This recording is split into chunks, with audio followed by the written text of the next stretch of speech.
Hello guys, welcome to my channel. In this video we explain question of poem The Ball poem. Question: Where did the ball go? Ball कहाँ गई? Answer: The ball went into the water. Ball water में गई, पानी में गई. Next, in the poem The Ball poem, why does the poet say I would not intrude on him? कवि क्यों कहता है कि मैं बेवजह दखलंदाजी नहीं करूँगा? Answer: the poet does not want to intrude because he knows that little boy has to learn to accept the loss. कभी दखलंदाजी नहीं करना चाहता क्योंकि वह जानता है कि उस छोटे लड़के को अपनी क्षति को सहन करना सीखना ही होगा. And he wanted to give the chance to the boy to learn the real truth of life. और वह उस लड़के को मौका देना चाहता है कि वह ज़िंदगी की सच्चाई या असलियत को समझे. Next, what does in the world of possessions means? सांसारिक अधिकारों से आपका क्या अभिप्राय है? Answer: in the world of possessions means, सांसारिक अधिकारों से आशय है कि that the world is full of materialistic things. ये संसार भरा हुआ है सांसारिक संसाधनों से. The things which bring joy, comfort and luxury in our life.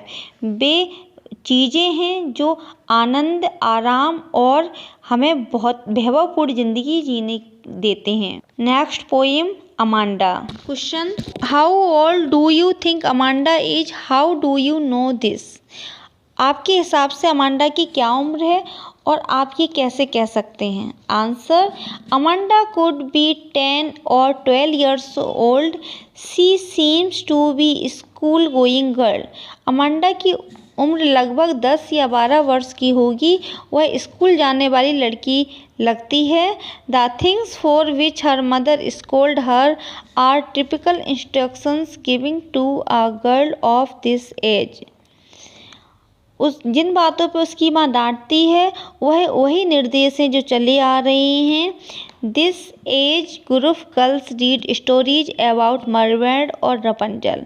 और इस उम्र की लड़कियां अधिकतर स्टोरीज पढ़ती हैं, मरमेड और रपंजल, परी कथाएं या जलपरी की. Next question: what could Amanda do if she were mermaid? Amanda क्या करती यदि वह मरमेड होती? Answer: if Amanda were a mermaid she would be only resident of the beautiful green sea. यदि अमांडा जलपरी होती तो वह खूबसूरत हरे समुद्र में अकेली ही निवास करती. And she would enjoy her freedom. और वह अपनी आज़ादी को एंजॉय करती. Next question: is Amanda an orphan? Why does she say so? क्या अमांडा एक ऑर्फेन है, अनाथ है, और वह ऐसा क्यों कहती है? Answer: no, Amanda is not an orphan. नहीं, अमांडा एक अनाथ नहीं है. शी सेज सो बिकॉज, वह ऐसा इसलिए कहती है क्योंकि she is depressed by the scolding of her mother. क्योंकि वह अपनी माँ के बार बार डांटने पे बहुत निराश हो गई है. Next poem animal. Question: I think I could turn and live animals. What is the poet turning from? मुझे लगता है कि मैं एनिमल्स के साथ रहूं. इस पोएम में कवि का मुड़ने से क्या मतलब है? कवि किससे मुड़ना चाहता है? आंसर: इन दिस पोएम कवि कंपेयर्ड एनिमल्स एंड ह्यूमंस. इस कविता में कवि एनिमल्स और ह्यूमंस में कंपेयर करता है, तुलना करता है. He thinks that animals are better than human being. उसका सोचना है कि एनिमल, जीव जंतु ज़्यादा अच्छे रहते हैं मानव जाति से. So he is turning away from living with humans.